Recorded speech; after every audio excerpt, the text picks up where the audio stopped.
बड़ी खबर है, ये भारत से है कि मोदी सरकार ने चीन की 54 मोबाइल ऐप्स को सिक्योरिटी रिस्क करार देकर बंद कर दिए है। वो अपनी टाटा बना रहे हैं, वो अपनी स्काई बना रहे हैं, वो अपना हर चीज़ बना रहे हैं। चीन की मोबाइल ऐप से भारत के अंदर जासूसी हो रही थी। सोचिए तो सही, कुछ तो होगा। तो ऑब्वियसली कि मुझे नहीं पता, लेकिन जिसने भी वो ट्रेंड चलाया है गवर्नमेंट की टीम्स के खिलाफ, उसके ऑपोजिट जो ट्रेंड चला है वो भी बहुत ही ज़्यादा गंदा है। और हुआ कुछ यूँ है कि जो पहला ट्रेंड था वो तो एंकर के ख़िलाफ़ था, लेकिन जो दूसरा मुखालफिन ने ट्रेंड चलाया वो पीएम के ख़िलाफ़ चलाया है। अब आप सोचिए ना कि मतलब वो इस किस्म की बात उन्होंने, वो एक ऐसा हैशटैग था वज़ीर आज़म के ख़िलाफ़, एक प्राइम मिनिस्टर के ख़िलाफ़, जो मेरा ख्याल है कि किसी भी मुल्क में ऐसा हैशटैग नहीं चलना चाहिए किसी भी प्राइम मिनिस्टर के ख़िलाफ़। हम मॉब को वहाँ कंडेम कर रहे हैं, और ये जो हमारे अंदर यहाँ मॉब बैठा है, हम इसको क्यों टॉलरेट कर रहे हैं? आपने अभी तक जो सियालकोट में इंसिडेंट हुआ है, इसकी एक मुझे बताएं रिपोर्ट, इसकी इम्प्लीमेंटेशन और इसके जो कल्प्रिट्स हैं, आपने क्या सजा दी है? आप सजा देते आज इस तरह की कोई हरकत ना होती। लेकिन ये पहली मर्तबा मैंने देखा कि प्राइम मिनिस्टर के खिलाफ उसके दुबुदू उससे 100 गुना आगे बढ़कर जो है वो ट्रेंड चलाया गया हो, ये हुआ है। और अब ये लड़ाई जो है ये बहुत शदीद हो चुकी है। अब मोदी हुकूमत ने चीन के खिलाफ जो साइबर सिक्योरिटी है उसको भी सख्त कर दिया है। खबर है, ये भारत से है। भारत के अंदर चीन की जो खुफिया ऐप्स चल रही थी या सोशल मीडिया पर या मोबाइलों के अंदर ऐसी ऐप्स का इस्तेमाल हो रहा था जो चीनी मोबाइल ऐप थी, उनकी बंदिश का फैसला किया गया है। भारत के मीडिया पर खबरें सामने आ रही हैं कि मोदी सरकार ने चीन की 54 मोबाइल ऐप्स को सिक्योरिटी रिस्क करार देकर बंद कर दिया है। चीन की मोबाइल ऐप से भारत के अंदर जासूसी हो रही थी, उसकी वजह से अब मोदी हुकूमत ने चीन के खिलाफ जो साइबर सिक्योरिटी है उसको भी सख्त कर दिया है। हमने बात की थी कि जो पाकिस्तान की इंटरनल पॉलिटिक्स है उसमें क्या चल रहा है, और ख़ास तौर पर कुछ टेलीविज़न प्रोग्राम्स थे जिसके ऊपर बड़ी तनकीद की गई थी हुकूमत की तरफ से, और हुकूमती अहदेदारों ने उसका बहुत ही बुरा मनाया था।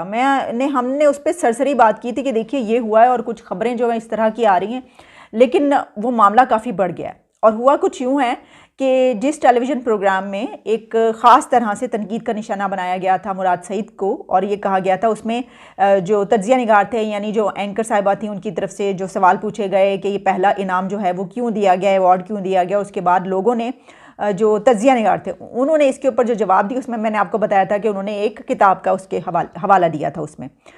अब उसके ऊपर ना सिर्फ ये कि जो चैनल है उसको ऑफ एयर किया गया है, बल्कि पैमरा की तरफ से नोटिस भी आ गए हैं, और जो गवर्नमेंट के स्पोक्स पर्सनस हैं उन्होंने तो इसके ऊपर बहुत बुरा मनाया, और ऐसे ऐसे ट्रेंड चले हैं ट्विटर पे कि वो मतलब कानों को हाथ लगाना चाहिए। कानों को हाथ लगाने का दिल कर रहा था कि भाई ये क्या हो रहा है, ये हमारे सोशल मीडिया पे किस किस्म के ट्रेंड्स चल रहे हैं। और हुआ क्या फिर उसके बाद कि जाहिर है कि जो एंकर के ख़िलाफ़ जो ट्रेंड चल रहे थे, और या ये कि जो जिन्होंने ऐसा बोला है उनके ख़िलाफ़ जो ट्रेंड चल रहे थे, उसको चलाने वाले कौन थे? ऑब्वियसली कि अगर गवर्नमेंट के हक़ में और जिस मिनिस्टर के बारे में कहा गया उसको सपोर्ट करने के लिए एंकर के ख़िलाफ़ कोई ट्रेंड चलेगा तो उसको गवर्नमेंट की टीम्स ही चला रही होंगी। ऑब्वियसली हुकूमत की टीम्स चला रही थी, ये ट्रेंड सबको नज़र आ रहा था। और फिर उसके जवाब में जो ट्रेंड चला है, अब वो किसने चलाया? क्योंकि एक एंकर इतना बड़ा क्या ट्रेंड कोई चला सकती है कि जिसमें जो है वो हुकूमत के ट्रेंड से भी ऊपर चला जाए? तो ऑब्वियसली कि मुझे नहीं पता, लेकिन जिसने भी वो ट्रेंड चलाया है गवर्नमेंट की टीम्स के ख़िलाफ़, उसके ऑपोजिट जो ट्रेंड चला है वो भी बहुत ही ज़्यादा गंदा है। और हुआ कुछ यूँ है कि जो पहला ट्रेंड था वो तो एंकर के ख़िलाफ़ था, लेकिन जो दूसरा मुखालफिन ने ट्रेंड चलाया वो पीएम के ख़िलाफ़ चलाया है। अब आप सोचिए ना कि मतलब वो इस किस्म की बात उन्होंने, वो एक ऐसा हैशटैग था वज़ीर आज़म के ख़िलाफ़, एक प्राइम मिनिस्टर के ख़िलाफ़, जो मेरा ख्याल है कि किसी भी मुल्क में ऐसा हैशटैग नहीं चलना चाहिए किसी भी प्राइम मिनिस्टर के ख़िलाफ़, कि उन्होंने जो उससे पहले चलाया था एंकर के ख़िलाफ़ वो भी इंतहाई काबिल मज़म्मत और बहुत ही ज़्यादा ख़राब था वो ट्रेंड। तो अब जो हुकूमत की टीम्स है ना उसकी तरफ से तो देखिए हम देखते रहते हैं कि ख़वातीन के ख़िलाफ़, जो फ़ीमेल जर्नलिस्ट हैं उनके ख़िलाफ़, और बाकी तमाम जर्नलिस्टों के ख़िलाफ़ जो उनके ख़िलाफ़ हैं या जो उनके ख़िलाफ़ बोलते हैं, तो इस तरह की वो ट्रेंड चलाते रहते हैं।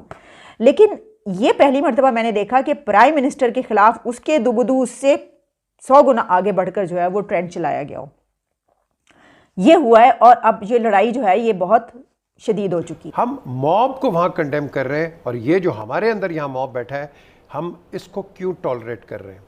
आपने अभी तक जो सियालकोट में इंसिडेंट हुआ है, इसकी एक मुझे बताएं रिपोर्ट, इसकी इम्प्लीमेंटेशन और इसके जो कल्प्रिट्स हैं, आपने क्या सज़ा दी है? आप सज़ा देते आज इस तरह की कोई हरकत ना होती। ये होती रहेगी जब तक कि आज की हुकूमत हो या फ्यूचर हुकूमत हो। Implementation of law and number 1, ये हमारी जो कई पुलिस वाले कांस्टेबल्स हैं, ये निकम्मे हैं। मुझे अफसोस से कहना पड़ता है, ये सिर्फ जॉब्स के लिए हैं, पुलिसिंग के लिए नहीं है। ये सिर्फ जॉब्स के लिए बनाए हुए हैं कि इनको एक तनख्वाह मिलती है। नहीं जावेद, एक सेकंड, ये बड़ा संगीन एक पॉइंट है। आपकी सिक्योरिटी आप देख लो, रोडों के ऊपर कोई सिगरेट पी रहा है, कोई टेलीफोन पे लेके फिर रहा है, कोई ये कर रहा है। और भाई तुम यहाँ लोगों के मुहाफिज हो, और अगर तुम देखते हो कि कोई गलत काम हो रहा है, तुम्हें एक्शन लेना है। ये खड़े होकर तमाशबीन बन जाते हैं। मैं समझता हूँ आईजी पुलिस को ऐसे निकम्मे फोर्सेस जो लोग हैं, इनको बिल्कुल फारिग करें, क्योंकि हमें मुहाफिज फोर्स चाहिए। हमें ये लोग नहीं चाहिए वर्दी पहन के और आप तमाशे देखते हो। ये एक क्रिमिनल ऑफेंस है, ये एक क्रिमिनली बारबेरस ऑफेंस है। इसको पनिश दो जिसने किया है। और वो आदमी कौन है? Mentally retarded. वो मेंटली रिटार्डेड वो शख्स है जिसको आपने उसका हाल ये किया है। यार अगर आप यही करोगे, मैं दुनिया के अंदर फिरता हूँ, ये इफ्तिखार जाते हैं, आप जाते हैं, हम क्या जवाब देंगे लोगों को कि मेरा मुल्क इस तरह का है? मुझे तो क्वेश्चन होते हैं जब मैं लोगों के अंदर बात करता हूँ, तो मैं क्या जवाब दूंगा?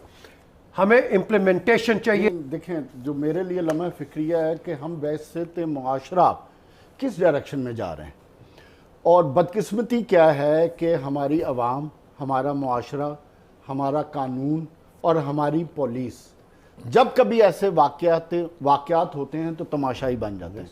क्योंकि कानून भी तमाशाई बना हुआ है ना। जब कोई एक्शन नहीं होता, कोई सज़ा और जज़ा नहीं होती, तो वो तमाशाई बन जाते हैं ना। और